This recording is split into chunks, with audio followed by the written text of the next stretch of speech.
So hello friends, welcome to my new video.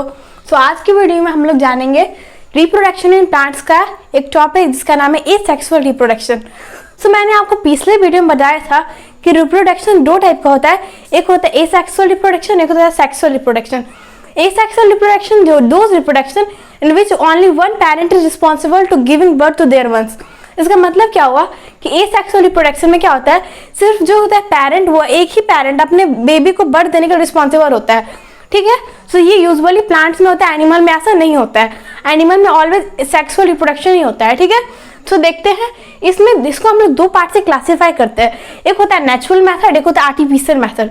So natural method क्या होता है, the method in which naturally, मतलब कि जो ऐसा मेथड है जिसमें नेचुरली हो रहा है, नेचुरली प्रोडक्शन हो रहा है, रिप्रोडक्शन हो रहा है, तो हम लोग ऐसे मेथड को नेचुरल मेथड कहते हैं। अब आर्टिफिशियल मेथड का क्या मतलब है, इसका मतलब है कि ऐसा जो मेथड जो आर्टिफिशियली, जिसमें ह्यूमन जो इन्वॉल्व होते हैं, वैसे मेथड को हम लोग कहते हैं आर्टिफिशियल मेथड ऑफ रिप्रोडक्शन। ठीक है, सो नेचुरल मेथड का 4 टाइप होता है, उसका नाम क्या क्या है, vegetative propagation, budding, fragmentation and spore formation.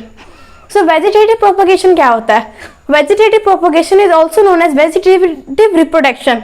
तो इस प्रोसेस में क्या होता है कि जो हमारा प्लांट का वेजिटेटिव पार्ट होता है, कौन कौन सा वेजिटेटिव पार्ट होता है, मैंने आपको बताया था, रूट होता है, स्टीम होता है, लीव्स होता है, these all are vegetative part. So vegetative part से वेजिटेटिव रिप्रोडक्शन होता है, और ये एक बहुत ही अच्छा एडवांटेज है वेजिटेटिव रिप्रोडक्शन। इसमें क्या होता है कि जो नया वंस प्लांट जो है वो बहुत जल्दी ग्रो हो जाएगा उसके वेजिटेटिव पार्ट से, उसमें हम लोग को सीड्स के इंतजार का कोई जरूरत नहीं है, हमारे पास न्यू प्लांट्स बहुत जल्दी वेजिटेटिव प्रोपगेशन के मेथड से आता है। ठीक है, नेक्स्ट है बडिंग। अब बडिंग मेथड है, ये यूजुअली जो है ये ईस्ट में होता है। ठीक है, यूजुअली ईस्ट में होता है। बडिंग में क्या होता है कि जो ईस्ट होते हैं वो डेवलप होते हैं और अपने न्यू वंस को डेवलप करते हैं। बस एक ही ईस्ट सेल से 2 ईस्ट सेल का फॉर्मेशन हुआ, और कभी कभी क्या होता है कि ईस्ट सेल जो है वो कभी कभी डी अटैच हो जाते हैं, कभी कभी अटैच रहते हैं, एक चैन लाइक स्ट्रक्चर बना देते हैं। सो ईस्ट क्या होते हैं, माइक्रो ऑर्गेनिजम्स, जिसको हम लोग माइक्रोस्कोप की मदद से देख सकते हैं, एक सिंगल सेल ऑर्गेनिजम्स होते हैं। ठीक है, उसके बाद हमारा क्या है, फ्रेगमेंटेशन। फ्रेगमेंटेशन के प्रोसेस में क्या होता है, ये यूजुअली जो है ये एल्गा वगैरह करते हैं, और इस प्रोसेस में क्या होता है कि जो पेरेंट है वो अपने आप को 2 पार्ट में डिवाइड कर लेगा, और इनका 2 वंस हो गया, और ये जो 2 हैं, ये जो 2 बने, ये अपने आप को 2 में कर लेंगे, ये अपने आप को 2 में कर लेंगे। ऐसे ये प्रोसेस बहुत जल्दी होता है, और बहुत सारे एल्गा बहुत ही कम पीरियड ऑफ टाइम में प्रोड्यूस हो जाते हैं। ठीक है, तो ये हो गया फ्रेगमेंटेशन का प्रोसेस। देन फिर है स्पोर फॉर्मेशन। अब स्पोर फॉर्मेशन यूजुअली होता है मॉइस्ट जो ब्रेड होते हैं, या फिर ब्रेड या फिर स्टेल फूड वगैरह हो गया, उसमें स्पोर फॉर्मेशन होता है। हम लोग जानते हैं कि हमारे एटमॉस्फेयर में क्या है, ये प्रेजेंट होते हैं फंगस, और फंगस हमेशा एटमॉस्फेयर में घूमते रहते हैं, और जहाँ भी उनको मॉइस्ट फूड या फिर स्टेल फूड दिख जाता है तो वहीं पे जाके वो अटैक कर देते हैं, और वहाँ पे अपना रिप्रोडक्शन स्टार्ट करते हैं। और इसी रिप्रोडक्शन में उनका क्या होता है, इनका ये नीचे का पार्ट होता है, ये ऊपर का पार्ट होता है। फिर क्या होता है कि बर्स्ट हो जाते हैं, बर्स्ट होने के बाद एक और न्यू फंगस का फॉर्मेशन होता है, और ये भी बहुत कम पीरियड टाइम में बहुत सारे फंगस जो है उस ब्रेड को या फिर स्टेल फूड को पूरा अटैक करके खत्म कर देते हैं। ये हमारे लिए तो यूजफुल नहीं है कि अच्छा मतलब हमारा ब्रेड बर्बाद हो गया, बट वहाँ पे एक टाइप का रिप्रोडक्शन चल रहा होता है, जिसको हम लोग कहते हैं स्पोर फॉर्मेशन। ठीक है, तो मुझे उम्मीद है कि आपको ये जो नेचुरल मेथड ये समझ में आ गया होगा। क्या क्या है इसमें, vegetative propagation, budding, fragmentation and spore formation, और आप इसको डिफाइन करने के लिए आप कैपेबल है। ओके, अब देखते हैं हम लोग आर्टिफिशियल मेथड। अब आर्टिफिशियल मेथड जिसमें ह्यूमन इन्वॉल्व होंगे। ओके, तो इसमें क्या क्या है, कटिंग है, ग्राफ्टिंग है, लेयरिंग है, माइक्रो प्रोपगेशन है। सो कटिंग के प्रोसेस में क्या होता है कि एक प्लांट है उसको किसी भी स्टीम काट के एक न्यू सॉइल में बरी करने से न्यू प्लांट का फॉर्मेशन, इसी प्रोसेस को हम लोग कटिंग कहते हैं। ठीक है, नेक्स्ट ग्राफ्टिंग। अब ग्राफ्टिंग के प्रोसेस में क्या होता है कि एक नीचे का प्लांट है जिसका रूट सिस्टम बहुत अच्छा है, और एक ऊपर से एक न्यू प्लांट को लगा देंगे। वो जो ऊपर वाला प्लांट है वो उतना परफेक्ट भी नहीं है, लेकिन वो जो नीचे वाला है वो अच्छा है, तो दोनों के कॉम्बिनेशन एक न्यू प्लांट और एक अच्छा प्लांट का फॉर्मेशन होगा, और इसमें ऑलवेज ह्यूमन इन्वॉल्व होंगे। ठीक है, तो इस प्रोसेस को हम लोग कहते हैं ग्राफ्टिंग। Next layering.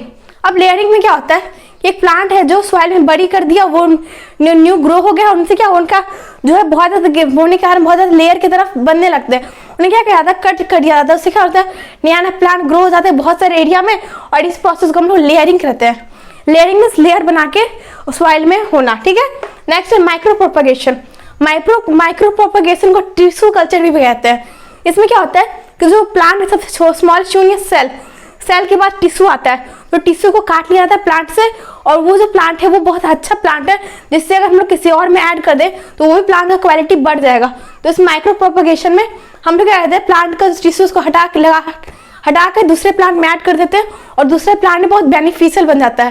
फ्रेंड्स, आप इसे अच्छे से देख लीजिए, मैं आपको बताऊंगी अब सेक्सुअल रिप्रोडक्शन इन प्लांट्स। सो चलिए फ्रेंड्स, अब हम लोग समझ लेते हैं सेक्सुअल रिप्रोडक्शन। तो मैं आपको अभी बस इंट्रोडक्शन दूंगी, उसके बाद मैं डिटेल में बताऊंगी कि पॉलन ग्रेन्स का ट्रांसफर, इसको हम लोग कहते हैं पॉलिनेशन, फर्टिलाइजेशन, वो सब कैसे होता है। ठीक है, तो पहले इंट्रोडक्शन देखते हैं। In flowering plant, flower are the reproductive part. Flowering plant में क्या होता है, फ्लावर रिप्रोडक्टिव पार्ट होता है, ये आपको याद रखना है। फ्लावरिंग प्लांट है, flower are the reproductive part. Some plants flower contain both male and female reproductive organ. अब कुछ ऐसे प्लांट्स होते हैं जिनमें क्या होता है कि जिसमें मेल रिप्रोडक्टिव पार्ट भी प्रेजेंट होता है, जिसमें फीमेल रिप्रोडक्टिव पार्ट भी प्रेजेंट होता है। तो वैसे फ्लावर को हम लोग कैसे फ्लावर कहते हैं, वैसे flower known as bisexual flower, जिनमें बाई मीन्स टू, मतलब male and female both reproductive organ are present. ठीक है, सो ऐसे फ्लावर देखते हैं चाइना रोज और रोज।